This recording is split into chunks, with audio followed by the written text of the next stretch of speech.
Praise the Lord, जय मसीह की। यह वीडियो केवल मसीहियों के लिए बनाया गया है जिन्होंने अपना जीवन प्रभु यीशु मसीह को दिया है। इस वीडियो से हमारा मकसद किसी व्यक्ति, जाति, धर्म अथवा संस्थाओं को ठेस पहुंचाना या उनके अनुयायियों का अपमान करना नहीं, बल्कि बाइबल की शिक्षाओं को आम लोगों तक पहुंचाना है। मुमकिन है कि बाइबल की ये शिक्षाएं कुछ लोगों की विचारधाराओं से मेल नहीं खाती, अतः उनसे अनुरोध है कि वे खुद को इस वीडियो से दूर रखें ताकि उनकी विचारधाराओं को ठेस न पहुंचे। आइए अब हम परमेश्वर का जीवित और सामर्थ्य वचन सुनते हैं भाई पॉल राजू के द्वारा। Praise the Lord. मैं पिता परमेश्वर को धन्यवाद करता हूँ कि उसने ये मौका दिया कि मैं आपके सामने फिर परमेश्वर के वचन के साथ उपस्थित हो सका। मेरे प्रियो, आशा करता हूँ कि सब आप अच्छे होंगे और प्रभु की उपस्थिति में आत्मिक जीवन में उन्नति कर रहे होंगे। हाँ मेरे प्रियो, हमारा मसीह जीवन का लक्ष्य यही है कि हम दिन पर दिन मसीह में बढ़ते जाएं और अपने मसीह में बढ़ते जाएं। प्रियो, मैं आज आपसे जो बात करूंगा वो है कि अक्सर लोग ये जानते हैं कि प्रभु यीशु मसीह ने अपने सेवकाई के जीवन में कुछ दृष्टांतों के माध्यम से बातें की हैं। वो दृष्टांतों के माध्यम से लोगों को समझाने की कोशिश करता है, समझाता है और ये भी बताने मांगता है कि तुम इस कहानी, किस्सों के माध्यम से, दृष्टांतों के माध्यम से तुम ये समझ जाओ कि परमेश्वर का राज्य निकट है। हाँ मेरे प्रियो, ऐसे ही सी कुछ बातों के चलते आज हम मसीह ये समझते हैं कि क्या कारण है कि बाइबल में प्रभु यीशु मसीह ने दृष्टांतों में बातें की हैं। इसका उद्देश्य क्या है? मैं आज आपको ये बताना चाहता हूँ कि प्रभु यीशु मसीह ने अपने मुख से ये बातों का खुलासा किया है कि वो दृष्टांतों में बात क्यों करते थे। हम कहीं भी देखें, प्रभु ने अपने दृष्टांतों में, कहानियों में और उपमाओं के माध्यम से अपनी सेवकाई को किया, अपने वचनों को दिया, अपने लोगों से बातें की ताकि लोग उसको समझ जाएं। लेकिन आज हम जो हैं उसे एक कहानी, किस्सों या उसकी गुप्त बातों को हम नहीं समझ पाते या समझने की हम कोशिश भी नहीं करते। लेकिन उनके अंदर बहुत सी गुप्त बातें हैं जो परमेश्वर उजागर नहीं करता। वो चाहता है कि इनको, इन्हीं की बातों में, इन्हीं के तरीके से जवाब दिया जाए। क्यों? क्योंकि आज हम इन्हीं के विषयों में, किस्से और कहानियों के माध्यम से और किस्से कहानी के अंतर्गत ही अपने मसीह को जानते हैं, प्रचार सुनते हैं। आज हमको जहाँ भी देखें सिर्फ सेवकाई के बारे में, आशीष के बारे में, प्रभु के किस्सों कहानियों के माध्यम से, उसके चमत्कारों के बारे में, इन सब विषयों के बारे में ही हमें तालीम दी जाती है या बताया जाता है। लेकिन हकीकत ये है कि प्रभु ने तो इसको एक माध्यम बनाया था कि इन माध्यमों के द्वारा ही हम लोगों तक ये बात पहुंचाएं ताकि उनको इसी तरीके की बातें समझ में आती थी। और आज हम मसीह इन्हीं बातों को पकड़ के बैठे हुए हैं। आज ज़्यादा से ज़्यादा कलीसियाएं इन्हीं बातों पे ध्यान देती हैं कि प्रभु यीशु मसीह ने ये दृष्टांत दिखाया था, प्रभु यीशु मसीह ने ये चमत्कार किया था, प्रभु यीशु मसीह ने ये किया था। अरे प्रभु यीशु मसीह ने तो हमें बताने के लिए, हम जैसे लोगों को, जिन नासमझ हैं, जो हमको, जिनको समझ नहीं है, उनको बताने के लिए उसने अपना ये एक रास्ता दिया था कि इनके माध्यम से इनको बताया जाए। आइए देखिए प्रभु यीशु मसीह ने अपने इन विचारों को हमारे सामने कैसे व्यक्त किया है। वो निकाल लीजिए मेरे साथ, मत्ती रचित सुसमाचार उसका 13वां अध्याय। हाँ प्रियो, मत्ती रचित सुसमाचार उसका 13वां अध्याय उसके 10वें पद से मैं आपके लिए पढ़ रहा हूँ। वहाँ पर इस प्रकार से लिखा है, चेलों ने पास आकर उससे कहा कि तू लोगों से दृष्टांतों में क्यों बातें करता है? उसने उसे उत्तर दिया, तुमको तो स्वर्ग के राज्य के भेदों की समझ दी गई है, पर उन्हें नहीं। अर्थात हमें स्वर्ग राज्य के भेदों के बारे में समझ नहीं दी गई है। हमें संसारिक ज्ञानों की समझ दी गई है, हमें संसार के लोगों के ज्ञान की समझ दी गई है। आज हमें संसार के लोग जैसे बताते हैं, समझाते हैं, सिखाते हैं, हम उन्हीं पर अमल करते हैं और यही कारण है कि प्रभु यीशु मसीह कहते हैं कि तुमको तो स्वर्ग के राज्य की भेदें समझा दी गई हैं, पर उनको नहीं, क्योंकि उनके पास है उसको जो दिया जाएगा, और उनके पास जो है बहुत है उनसे ले लिया जाएगा। अर्थात तुम्हारे पास जो है उन्हें दिया जाएगा, और जिनके पास नहीं है उनसे भी ले लिया जाएगा। अर्थात ये गुप्त बातें, ये गुप्त भेद जो आज समझने की कोशिश नहीं करते हैं, परमेश्वर के स्वर्ग राज्य के ज्ञान की बातों को समझने की कोशिश नहीं करते हैं, उनके ऊपर अपना विचार नहीं रखते हैं, अर्थात पवित्र आत्मा की सहायता से उन बातों को जानने की कोशिश नहीं करते हैं कि मुझको इसके अंदर क्या निचोड़ मिलेगा, इसके अंदर से मुझको क्या ज्ञान मिलेगा। कलीसिया में जो सिखा दिया गया, समझा दिया गया, चाहे वो सही हो या गलत हो, उसी रीति से हम उनके पीछे चलना शुरू कर देते हैं। लेकिन परमेश्वर का वचन साफ कहता है, क्योंकि उनके पास है उसे दिया जाएगा और उसके पास बहुत हो जाएगा, पर जिनके पास कुछ नहीं है और जो कुछ उनके पास है वो भी उनसे ले लिया जाएगा। मैं उसमें दृष्टांतों में इसलिए बातें करता हूं कि वे देखते हुए नहीं देखते और सुनते हुए नहीं सुनते और नहीं समझते। हाँ प्रियो, आज परमेश्वर का वचन कहता है, प्रभु कहते हैं कि जो देखते हैं वो देखते हुए भी नहीं देखते, सुनते हुए भी नहीं सुनते, समझते हुए भी नहीं समझने की कोशिश करते हैं। क्यों? क्योंकि उनको स्वर्गीय ज्ञान का भेद नहीं दिया गया, और जिनको दिया गया है वो इन सब बातों से दूर हैं, वो इन सब बातों को समझाने की कोशिश नहीं करते हैं। परमेश्वर की गुप्त बातों को आज प्रकट करने में लोगों को हिचकिचाहट होती है, सच्चाई को बोलने में डरते हैं। क्यों? कहीं कलीसिया हमसे नाराज ना हो जाए, कहीं कलीसिया के विश्वासी कलीसिया छोड़ के चले ना जाए, कहीं कलीसिया के लोग हमें दान और दसवां अंश और भेंट और जो उनके टाइड हैं वो हमको देना बंद ना कर दें। आज पास्टर्स इन बातों के पीछे ज़्यादा अपना ध्यान दे के रखें कि कहीं कलीसिया हमसे भड़क न जाए। उनको सिर्फ आशीष की बातें सुनाई जाती हैं, उन्हें सिर्फ सामर्थ की बातें सुनाई जाती है, उसमें प्रभु यीशु मसीह के साथ सारे उन दृष्टांतों को बताया जाता है जो प्रभु यीशु मसीह ने अपने जीवन में किया है। लेकिन सच्चाई ये है, जिनको परमेश्वर के स्वर्गीय जगह की स्वर्गीय ज्ञान है, वो उनके सामने उन्हीं बातों को प्रकट करने की कोशिश करता है। और आगे लिखता है, उसके विषय में यशाया ने यह भविष्यवाणी पूरी होती दिखी।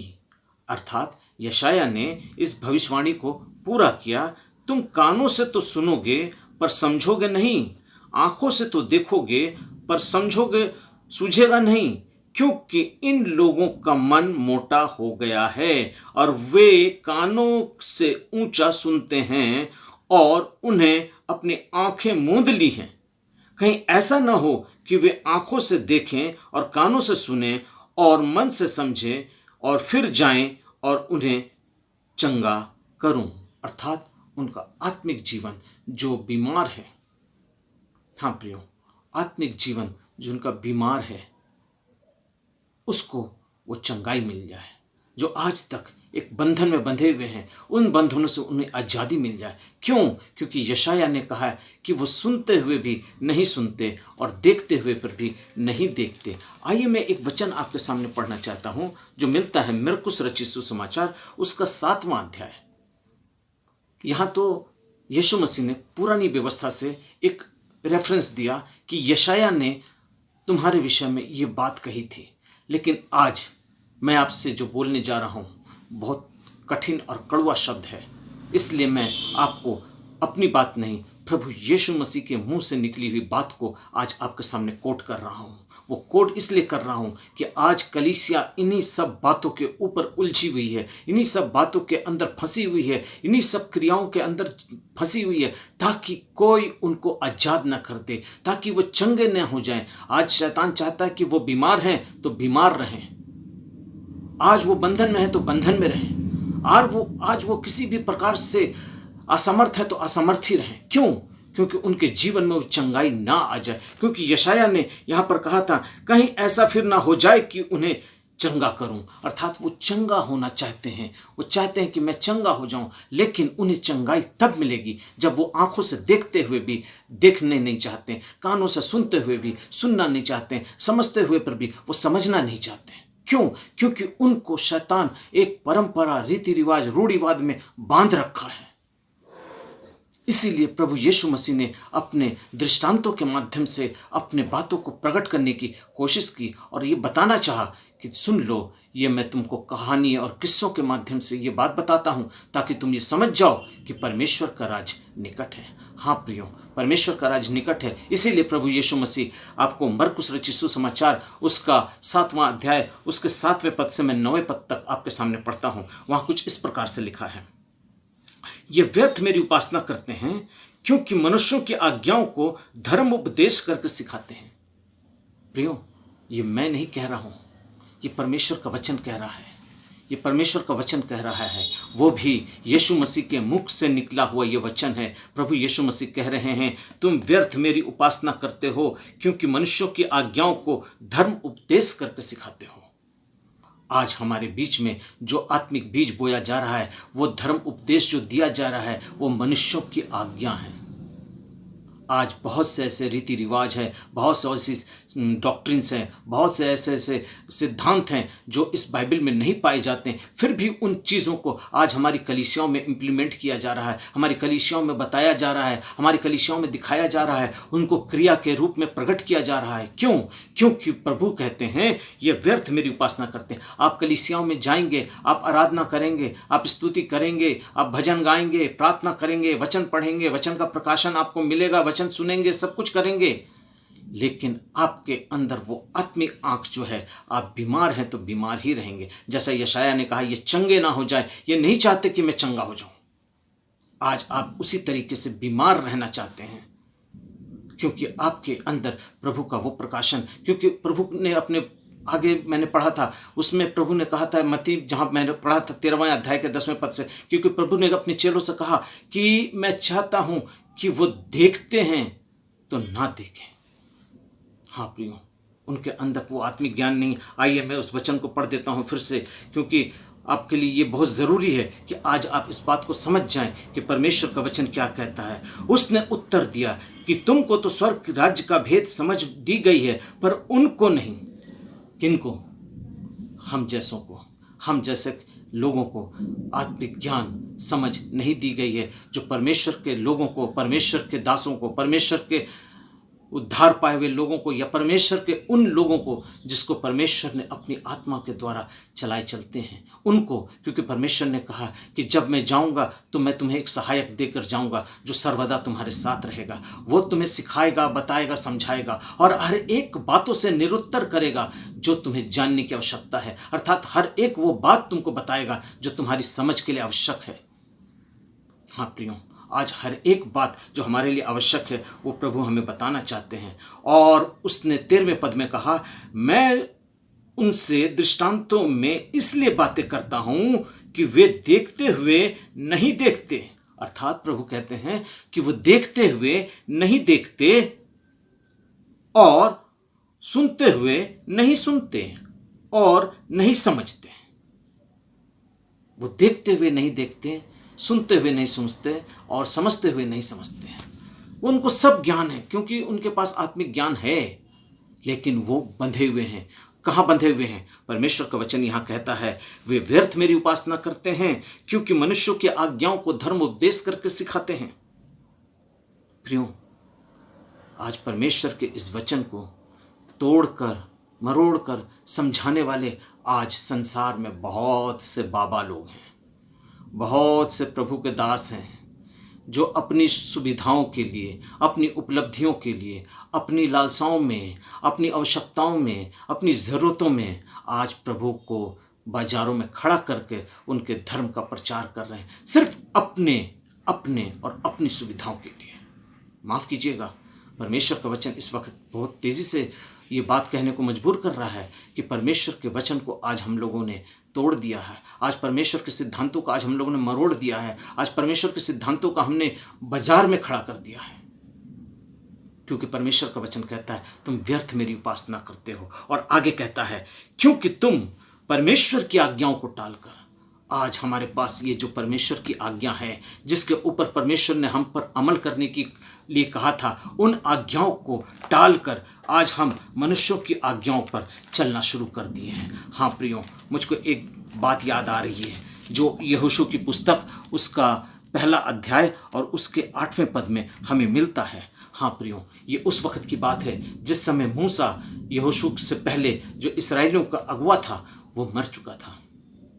हाँ प्रियो, जब मूसा की मृत्यु हो गई, इसराइलियों को कानान देश ले जाने का सारा अधिकार, सारा दायित्व यहोशू के ऊपर आ गया था। आपको मालूम होना चाहिए यहोशू कौन था। यहोशू जो था वो मूसा का एक सेवक था, लेकिन परमेश्वर ने मूसा की सेवकाई हारून को नहीं दी, अर्थात आप उसके बड़े भाई जो महायाजक था, जो महापवित्र स्थान में जाता था, उस तक को नहीं दी। क्यों नहीं दी? क्योंकि वो जानता था कि इसी हारून ने एक दिन बछड़ा बनाकर मेरे विरुद्ध मेरी मूर्ति बनाकर इसराइलियों से पूजा करवा दी थी। हाँ प्रियो, मैं आज उस बातों को जोर नहीं दूंगा, लेकिन आज मैं इस बातों को जोर दूंगा कि परमेश्वर की व्यवस्था को आज हम कैसे तोड़कर मरोड़कर आज हम व्यक्त करने लगे हैं। क्योंकि परमेश्वर का वचन कहता है, यहोशू 1 उसके 8वें और 9वें पद को मैं आपके सामने पढ़ता हूँ। अगर आप इस वचन पे चलते हैं, इस वचन को मानते हैं, परमेश्वर की व्यवस्था को मानते हैं, उसका अंगीकार करते हैं, तो परमेश्वर हमें क्या क्या आशीष देगा, इन बातों के ऊपर मैं आज आपको बताऊंगा। लेकिन मैं उससे पहले ये बताऊंगा कि परमेश्वर ने यहोशू के संग वाचा क्या बांधी। जब यहोशू डर गया कि मैं इतनी बड़ी इस्राएली जाति का अगुआ बनकर कैसे चलूंगा, तब परमेश्वर ने यहोशू से क्या कहा, सुनिए।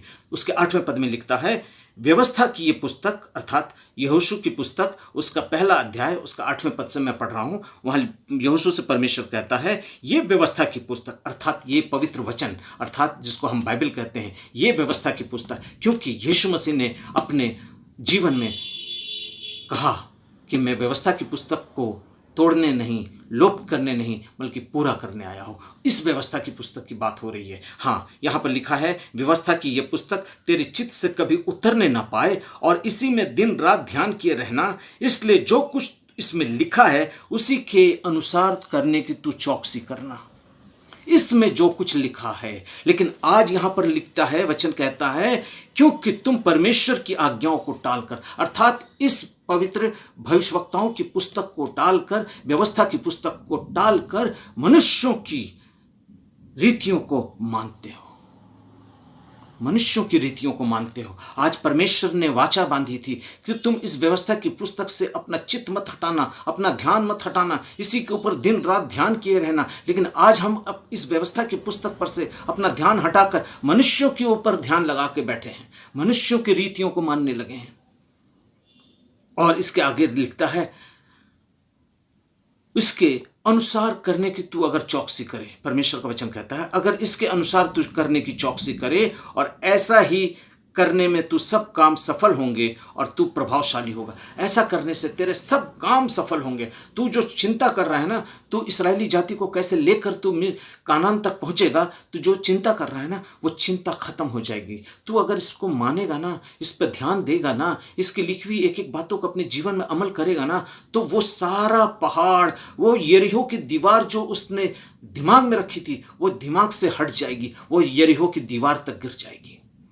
हाँ प्रियो, आज हमारे जीवन में जितनी बड़ी भी समस्या है, जितने बड़े भी तकलीफ है, जितने बड़े भी रोग हैं, जितनी बड़ी बीमारी है, आज कुछ भी हो, आज हमारे सामने आज परमेश्वर का वचन खुल्लम खुल्ला ये बात करता है कि ये व्यवस्था की पुस्तक तेरे चित्त से कभी उतरने ना पाए, इसी में दिन रात ध्यान किए रहना, क्योंकि तू ऐसा करेगा तो तू प्रभावशाली होगा, अर्थात तू सामर्थी होगा, प्रभावशाली होगा। और उसके 9वें पद को क्या लिखता है, सुन लीजिए, क्या मैंने तुझे आज्ञा नहीं दी, हियाव बांध, दृढ़ हो जा, भय ना खा और तेरा मन कच्चा ना हो, क्योंकि जहाँ जहाँ तू जाएगा वहाँ वहाँ परमेश्वर तेरे यहोवा तेरे संग रहेगा। हालेलुया। ये वो व्यवस्था थी, ये वो प्रतिज्ञा थी जो परमेश्वर ने इस्राएलियों के साथ यहोशू के संग बांधी कि ये व्यवस्था की पुस्तक तेरे चित्त से कभी उतरने न पाए। लेकिन परमेश्वर प्रभु यीशु मसीह इस जगह पर कहते हैं कि ये व्यर्थ मेरी उपासना करते हैं, क्योंकि मनुष्यों की आज्ञाओं को धर्म उपदेश करके सिखाते हैं। प्रियो, आज मनुष्यों की आज्ञा क्या है, इसको अगर मैं बोलूं तो शायद लोग मुझको पथरवाह करने लगेंगे। सही बात है। आपको प्रभु ने ज्ञान दिया है, बुद्धि दिया है, समझ दिया है। आप पढ़ के देख लीजिए कि इस वचन के अंदर क्या बातें हमें करनी हैं और कौन सी बातें हमें नहीं करनी हैं। आज प्रभु का वचन कहता है, क्योंकि तुम मनुष्य परमेश्वर की आज्ञा को टालकर मनुष्यों की आज्ञाओं को मानते हो। आज परमेश्वर की आज्ञा क्या है और मनुष्यों की आज्ञा क्या है, ये आप जान सकते हैं। आज इस जो बंधनों के बीच है, आज जो इन बंधन के बीच में है, आज इस काले बंधन के बीच में जो है, ये परमेश्वर की आज्ञा है। और इस काले बंधन के बाहर जो भी कुछ है वो मनुष्यों की आज्ञा है। विचार आपके पास है, ज्ञान आपके पास है, बुद्धि आपके पास है, सामर्थ्य आपके पास है। प्रभु सब कुछ कहने को तैयार है, क्योंकि परमेश्वर ने कहा, मैं दृष्टांतों में बात आज इसलिए करता हूँ कि ये जो समझदार हैं, इन्हें स्वर्ग के बातों के लिए ध्यान में, स्वर्ग की बातों के लिए ज्ञान दिया गया है। लेकिन मैं उनके लिए बोलता हूँ जिनके पास ये ज्ञान नहीं है। आज स्वर्गीय ज्ञान की खोज में रहिए मेरे प्रियो। आज उस सामर्थ्य की खोज में रहिए जहाँ परमेश्वर विद्यमान है। आज इस वचन के द्वारा परमेश्वर आत्मा मुझसे बात कर रहा है, और मैं आपसे इसलिए बोल रहा हूँ कि आज आप सोच लीजिए कि आज आप किस परंपरा में और किस रीति रिवाज में और किस जगह बंधे हैं। आप जरा अपने पास्टर से पूछिए, अपने फादर से पूछिए, अपने जो आपके अगुए हैं उनसे पूछिए कि आपने जो बातें बताई मुझको, ये बातें बाइबल में कहाँ लिखी हैं। हाँ मेरे प्रियो, ये बाइबल में कहाँ लिखी हैं? क्योंकि मैं आपको बता देता हूँ, प्रभु यीशु मसीह ने जिस समय शैतान का सामना किया, उसने सारी बातें शैतान के साथ अपने वचन के द्वारा बातें की।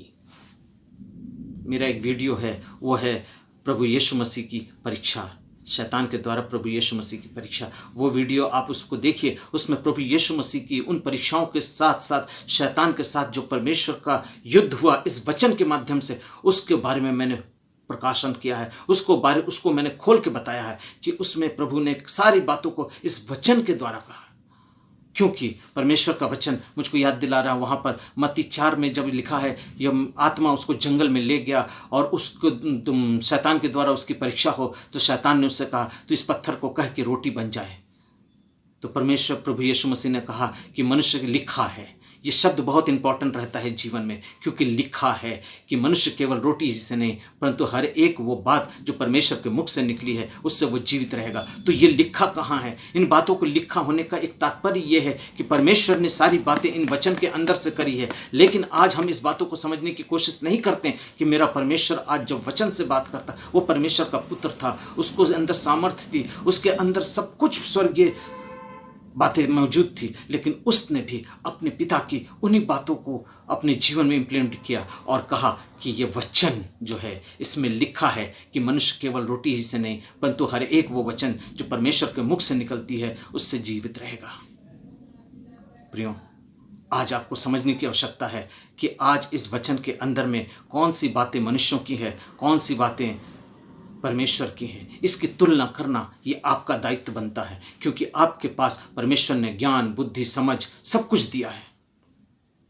जब परमेश्वर ने आदम और हवा को बनाया, आदम से कहा कि तू इस पृथ्वी पर फूलो फलो भर जाओ, इस अदन में अपना राज्य कर लो, लेकिन उससे कहा कि तुम इसका बीच वाले वृक्ष का फल ना खाना, अर्थात वो ज्ञान और बुद्धि का फल मत खाना। क्यों? क्या नहीं जानता था प्रभु? प्रभु सब जानता था, लेकिन उसे आज्ञा दी गई कि तू ऐसा मत करना, और इसलिए मत करना कि तेरे अंदर ज्ञान है, बुद्धि है, समझ है, तुझको मैंने अपने स्वरूप में बनाया है। अर्थात परमेश्वर के अंदर जो सारी चीजें विद्यमान थी उसने उठाकर सारे आदम के अंदर डाल दी। वो परमेश्वर का प्रतिरूप बनकर इस जगत में आया। परमेश्वर ने अपने स्वरूप में उसको बनाया, उसको ज्ञान, बुद्धि, समझ सारी बातों से उसको भरपूरी करे, लेकिन फिर भी परमेश्वर ने उसके लिए एक फल रखा और कहा उसको मत खाना। लेकिन आदम तो नहीं, हवा बहकाई गई और हवा ने वो फल तोड़ दिया। प्रियो, आज हमें ये समझने की आवश्यकता है, प्रभु ने हमें ज्ञान दिया, बुद्धि दिया, समझ दिया।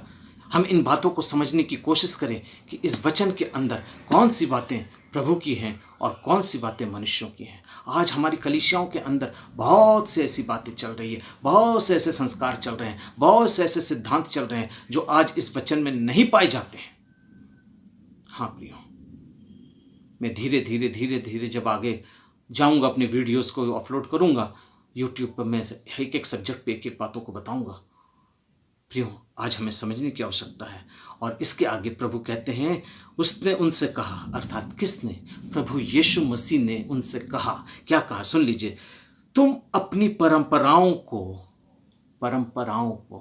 मेरे बाप ने जो किया, मेरे दादाओं ने जो किया, उनके दादाओं ने, बाप ने, अर्थात जो हमारे जनरेशन के द्वारा हमारे जीवन में चलती चली आ रही हैं, उन परंपराओं को मानने के लिए, परंपराओं को मानने के लिए परमेश्वर की आज्ञा को कैसी अच्छी रीति से टाल देते हो। आज उन परंपराओं को आज हम मान रहे हैं, लेकिन अपने जीवित परमेश्वर के इस वचन को नहीं मान रहे हैं जो मेरा वचन प्रभु ने हमें लिखवा कर दिया।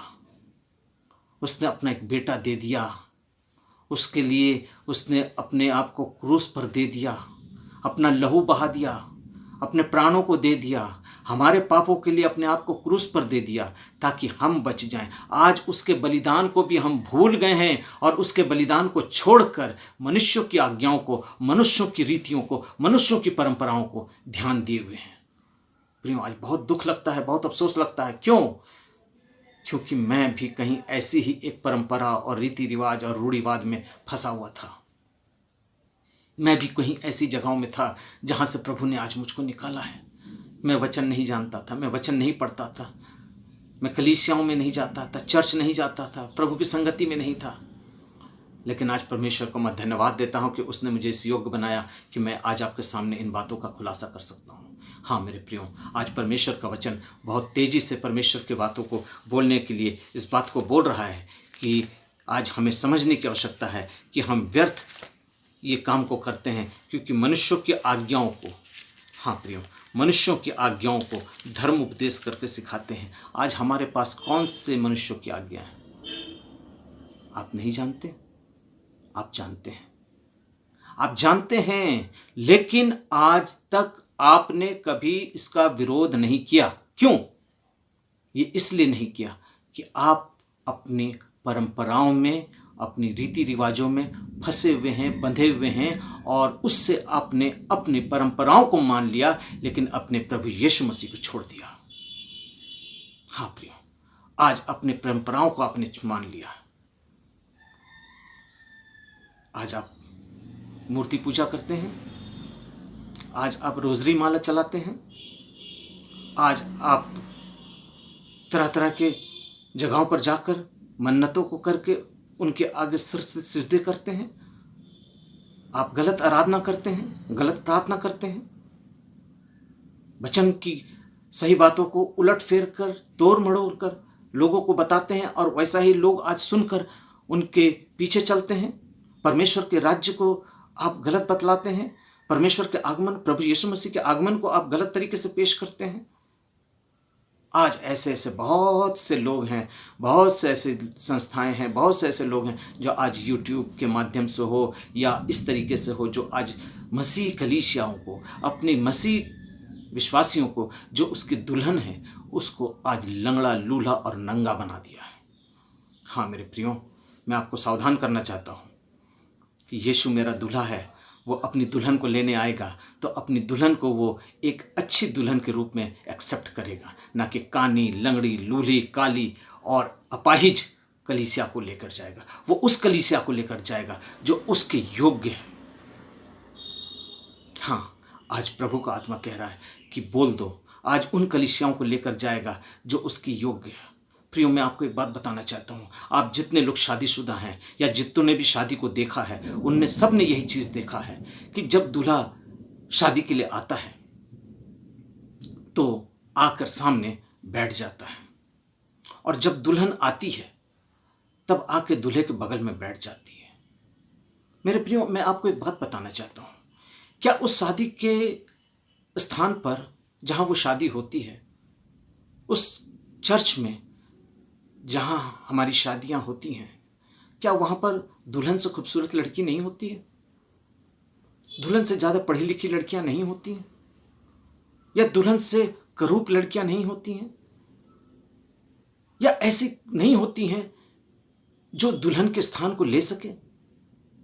लेकिन क्या कारण है कि दूल्हा सिर्फ अपनी दुल्हन के पास ही जाकर बैठता है? हाँ प्रियो, वो इसलिए जाकर बैठता है कि उसने उसके साथ अपनी मंगनी कर ली है, अपना वचन उसके साथ दे दिया है, उसके साथ अपनी मंगनी कर ली है, और वो अपनी दुल्हन को लेने के लिए, अर्थात अपनी उस कलीसिया को लेने के लिए उसके पास तक जाता है और उसी के बगल में जाकर बैठता है। सखियां बहुत होंगी उसके साथ, उसकी सखियां जब उसको सामने तक लाती हैं बहुत होती हैं, 2 3 4 5 7 जो भी हों आती हैं, उसको वहाँ पर बैठाती है दूल्हे के बगल में, फिर पीछे की तरफ जाकर उनके पीछे खड़ी हो जाती हैं। क्यों? क्योंकि उसका वो स्थान नहीं है सखियों का कि उसके दूल्हे के बगल में बैठे। उसके दूल्हे के बगल में बैठने का अधिकार सिर्फ उस दुल्हन का है जिसके साथ उस दूल्हे ने वाचा बांधी है। प्रियो, मैं आपको सावधान करना चाहता हूं कि आज आप प्रभु की दुल्हन हैं, आज आप प्रभु की दुल्हन हैं और आपका दूल्हा आने वाला है, और अपने दूल्हे के लिए आप अपने आप को तैयार कर लीजिए। हाँ प्रियो, इसके बाद मैं कुछ वीडियो लोड करूंगा, उसमें मैं इन बातों का खुलासा करूंगा, लेकिन आज मैं सिर्फ इतना ही कहूंगा कि आज हमारी मसीह कलीसियां अपाहिज, लंगड़ी, लूली, कानी, अंधी, बहरी हो गई हैं, और इसी में वो चाहती हैं कि मेरा दूल्हा आए और मुझको लेकर जाए। कभी नहीं लेकर जाएगा। उसको एक परफेक्ट दुल्हन चाहिए, एक मजबूत दुल्हन चाहिए, एक सुंदर दुल्हन चाहिए, एक अच्छी दुल्हन चाहिए जो उसके साथ उसके परमेश्वर के पिता के सिंहासन के पास बैठ सके। अगर उस दुल्हन के कपड़ों में कीचड़ लगा होगा, उसके दुल्हन के कपड़े फटे हुए होंगे, या उसके कपड़े में गंदगी होगी, तो क्या उसका पिता उस दुल्हन को स्वीकार करेगा? वो दूल्हा उसको स्वीकार करेगा? नहीं प्रियो, आज अपने वस्त्रों को हमको धो लेना है, अपने गुनाहों को मान लेना है, और हमारे लिए वही एक एंटीवायरस है और एंटी क्लिनिक पाउडर है जो हमारे वस्त्रों को धो देता है, और वो है प्रभु यीशु मसीह का लहू। मैं आपको बताना चाहता हूँ, पहला यूहन्ना उसका 1:7 जब आप पढ़ेंगे तो वहाँ पर लिखा है कि यीशु का लहू ही हमारे सारे पापों को धोकर शुद्ध और पवित्र कर सकता है, और कोई नहीं, और कोई नहीं, और कोई नहीं। और पहला यूहन्ना उसका 2 अध्याय उसका 1 और 2 कहेगा, तो सारे पापों का, अधर्मों का हमारे बीच एक बिचवैया है, अर्थात प्रभु यीशु मसीह।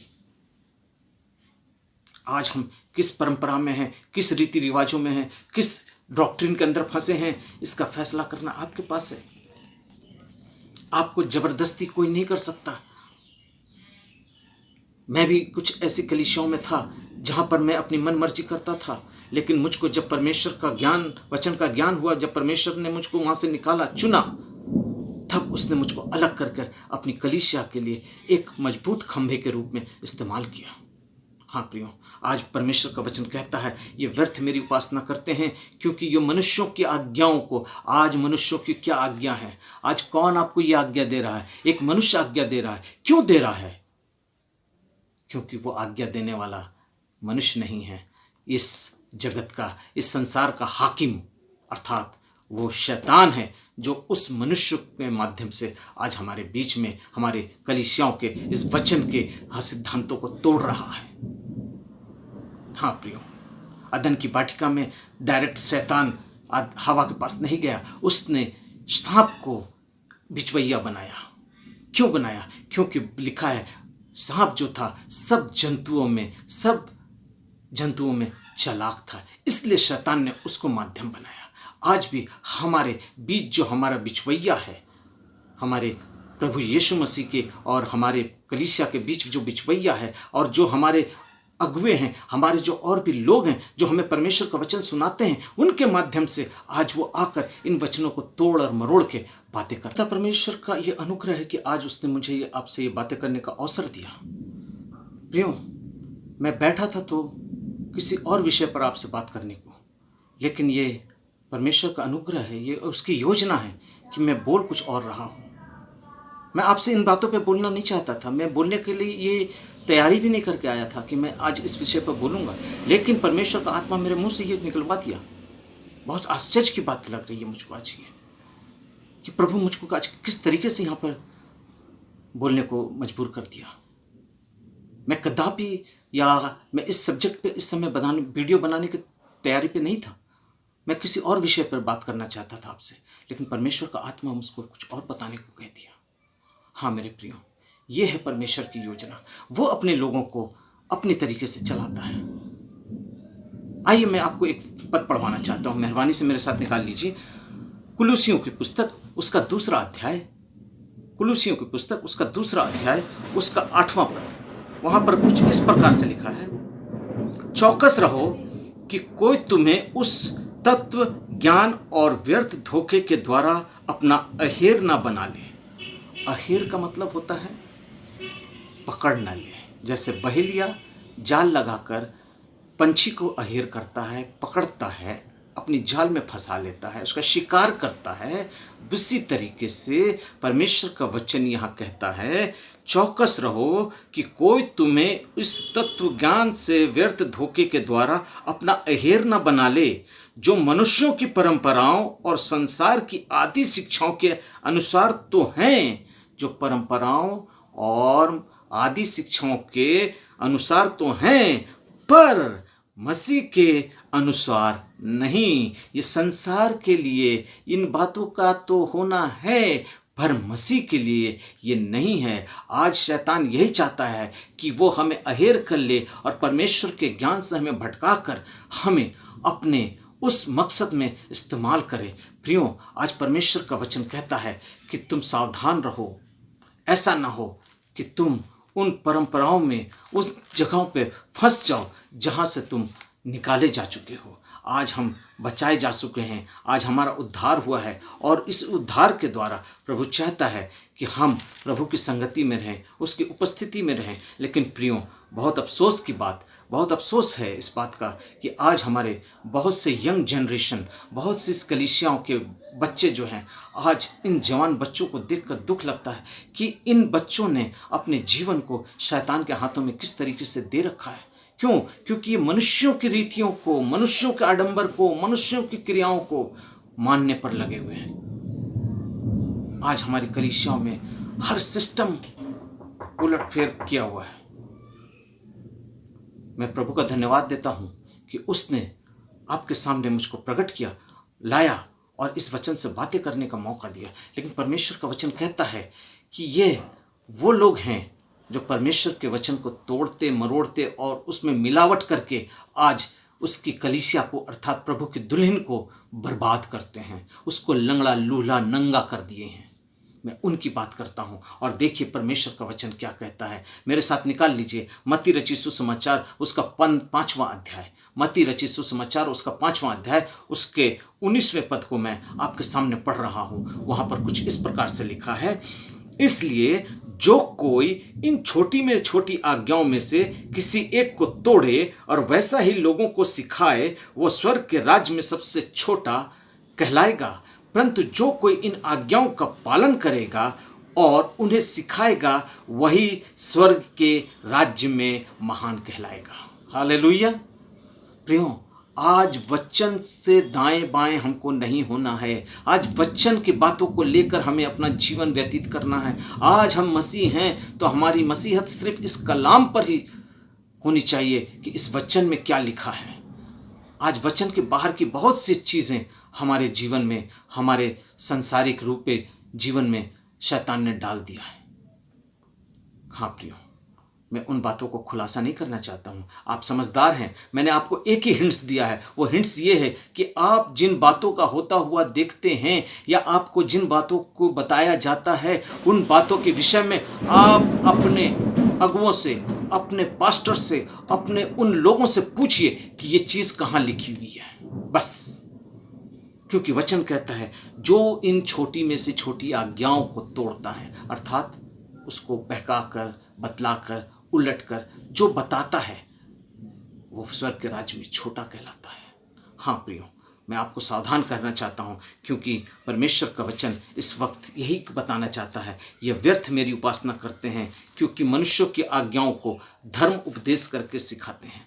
आज परमेश्वर की आज्ञा जो है वो क्या है और उसको हमें किस तरीके से अपने जीवन में मानना है, वो प्रभु का वचन हमें बताता है। क्योंकि परमेश्वर का वचन यूहन्ना रचित सुसमाचार उसके 8वें अध्याय के 32वें पद को कुछ इस प्रकार प्रकट करता है आपके लिए।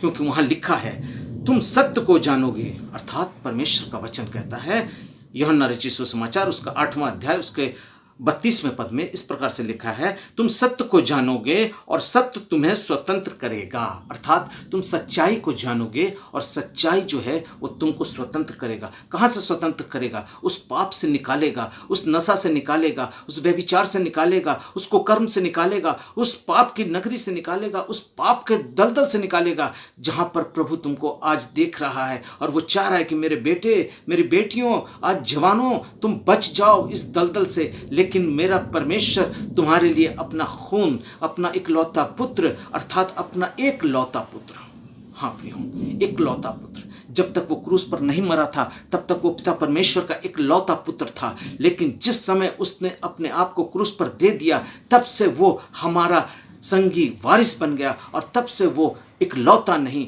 पैलौठा हो गया। मैं बहुत अंदर की गुप्त बातों को आपको बतला रहा हूँ, इसलिए क्योंकि मैं इस छोटे से वचन को जल्दी से जल्दी ख़त्म करना चाहता हूँ, क्योंकि ये वचन बहुत लंबा होता जा रहा है। परमेश्वर का आत्मा बहुत ज़ोर से मुझसे बात कर रहा है और मैं सारी बातों को इस समय एक्सप्लेन करने के सामर्थ्य नहीं रख रहा हूँ, क्योंकि मैं इस समय बहुत अपने शब्दों के अंदर भी लड़खड़ा रहा हूँ। Hallelujah, praise the Lord Jesus. तो मैं आपको इस बात को बताना चाहता हूँ क्योंकि परमेश्वर का आत्मा इस वक्त बहुत ज़ोरों से मुझसे बात कर रहा है और मैं ये बताना चाहता हूँ, यीशु मसीह ने कहा कि सत्य को तुम जानोगे तो सत्य तुम्हें स्वतंत्र करेगा। और इसके 36वें पद को वचन इस प्रकार से प्रकट करता है, इसलिए पुत्र तुम्हें स्वतंत्र करेगा तो तुम सचमुच स्वतंत्र हो जाओगे। आज हम जिस भी बंधन में हैं, जिस जगह के बंधन में हैं, चाहे हम किसी भी बड़ी तकलीफ में हैं, रोग में हैं, बीमारी में हैं, कष्ट में हैं, चाहे हम कितने भी बड़े पाप में हैं, परमेश्वर वहाँ से हमको निकालना चाहता है और इसको हमको वहाँ से आज़ाद करने के लिए मेरा यीशु है जिंदा। क्योंकि यीशु ने कहा, स्वर्ग और पृथ्वी का सारा अधिकार मुझको दिया गया है। आज उस अधिकार के द्वारा वो आपसे बात करता है और वो कहता है, मेरे बेटे, मेरे बेटियों, मेरे लोगों, मेरे जवानों, हर वो स्त्री पुरुष जो प्रभु यीशु मसीह पर विश्वास करते हैं, वो जान जाएं कि वो मेरा पैलौठा नहीं, वो मेरा प्रभु यीशु मसीह जो परमेश्वर का पुत्र इस धरती पर आया, वो हमारे लिए इकलौता बनकर आया और पैलौठा बनकर हमारे लिए अपने आप को क्रूस पर दे दिया। क्योंकि हम अब उसके संगी वारिस हैं। अगर हम उसके संगी वारिस हैं तो हम परमेश्वर की संतान हैं, और अगर परमेश्वर की संतान हैं तो हम यीशु के संतान हैं, यीशु के भाई हैं। उसके हम और भी संतानें हैं जो आज हम इस जगत में, इस कलीसियाओं के अंदर हैं। आप विश्वास करें, आप कोई कलीसिया के हों, जिस कलीसिया में भी हों, इससे कोई मतलब नहीं। कलीसिया कभी आपको स्वर्ग नहीं ले जाएगा, कोई पास्टर आपको कभी स्वर्ग नहीं ले जाएगा। परमेश्वर का वचन कहता है, प्रत्येक व्यक्ति अपने कर्मों के द्वारा ही न्याय मिलेगा उसको। किसी का न्याय किसी के बदौलत नहीं होगा। हाँ प्रियो, जिसे पुत्र स्वतंत्र कर देगा, अर्थात प्रभु यीशु मसीह स्वतंत्र करेगा, वो सचमुच स्वतंत्र हो जाएगा। हालेलुया। आज हमें स्वतंत्र होने की आवश्यकता है। आज हमें इन बातों को समझना पड़ेगा कि प्रभु यीशु मसीह ने दृष्टांतों के माध्यम से हमसे बातें क्या किया है। जिसको समझ है वो नासमझ हो जाएंगे। हाँ मेरे प्रियो, आज परमेश्वर का वचन बहुत ही सामर्थ्य के साथ आपसे ये बात करने का अवसर दिया, क्योंकि परमेश्वर का वचन कहता है, ये व्यर्थ मेरी उपासना करते हैं। मेरे बेटे बेटियों को बोल दो, मेरे जवानों को बोल दो कि आज ये व्यर्थ मेरी उपासना करते हैं, क्योंकि ये मनुष्यों की आज्ञाओं को धर्म उपदेश करके सिखाते हैं। आज मनुष्यों की आज्ञा क्या है वो आप बेहतर जानते हैं मेरे प्रियो। वो आज आपके लिए धर्म उपदेश हो गया है। आज आपको आपके मन के मुताबिक उपदेश चाहिए, आपकी लालसाओं, आपकी अभिलाषाओं के मुताबिक, आपकी ज़रूरतों के मुताबिक, जो आपको मन को प्रफुल्लित करे वैसा उपदेश चाहिए। कड़ा उपदेश आपको नहीं चाहिए, कड़ा संदेश आपको नहीं चाहिए, प्रभु यीशु मसीह के आगमन की बातें नहीं चाहिए। आपको किसी डीप डॉक्ट्रिन पर विश्वास करवाने के लिए अगर कोई विश्वासी कहता है तो कलीसियाएँ उसको मना कर देती हैं कि नहीं, आप किसी डॉक्ट्रिन पे विश्वास मत कीजिए, आप किसी डॉक्ट्रिन पे प्रचार मत कीजिए, आप किसी डॉक्ट्रिन को कलीसिया के अंदर मत दीजिए, क्योंकि हमारी डॉक्ट्रिन ये नहीं है। हमारी डॉक्ट्रिन ये नहीं है का मतलब क्या आपको स्वर्ग से डॉक्ट्रिन अलग से मिली है? क्या आपको स्वर्ग से अलग से सिद्धांत मिले हैं? आप अपनी सिद्धांतों को कलीसियाओं के अंदर इंप्लीमेंट करते हैं, अपने सिद्धांतों को कलीसिया के ऊपर लाते हैं और प्रभु यीशु मसीह को आज सलीब पर टांग दिए। प्रभु यीशु मसीह अगर हम गुनाह ना किए होते तो उसे इस जगत में आने की आवश्यकता नहीं होती। क्योंकि मेरा एक धारणा है, मेरा एक विश्वास है, मेरी एक सोच है कि अगर प्रभु यीशु मसीह को उस क्रूस का लक्ष्य ना होता तो उसे चरनी में पैदा होने की आवश्यकता ना होती। अगर उसे क्रूस का लक्ष्य ना होता तो इस चरनी पे उसे पैदा होने की आवश्यकता ना होती। क्योंकि वचन मत्ती 1:21 में वचन कहता है कि तू एक पुत्र जनेगी, तू उसका नाम यीशु रखना, क्योंकि वह अपने लोगों का उनके पापों से उद्धार करेगा। आज हमारे पापों का उद्धार करता इस धरती पर आया और उसने अपने वचन के द्वारा हमें सारी बातें बता दी, फिर भी आज हमको समझ में नहीं आता। उसने कहानी और दृष्टांतों के माध्यम से हमें समझाने की कोशिश की, लेकिन हमें अभी भी समझ में नहीं आता। क्योंकि वचन कहता है तुम अपनी कानों की खुजली के कारण अपने लिए बहुत से उपदेशक ढूंढ लोगे। हाँ प्रियो, वो वचन भी मैं पढ़ देता हूं, मेहरबानी से मेरे साथ निकाल लीजिए। तीमुथियुस उसका 4था अध्याय, 2 तीमुथियुस उसका 4था अध्याय, उसके 2 से लेकर 4 तक मैं आपके सामने पढ़ रहा हूं। वहां कुछ इस प्रकार से लिखा है कि तुम वचन का प्रचार कर, समय और समय तैयार रह, सब प्रकार की सहनशीलता और शिक्षा के साथ उल्हाना दे और डांट और समझा, क्योंकि ऐसा समय आ गया है जब लोग खरा उपदेश ना सुन सकेंगे।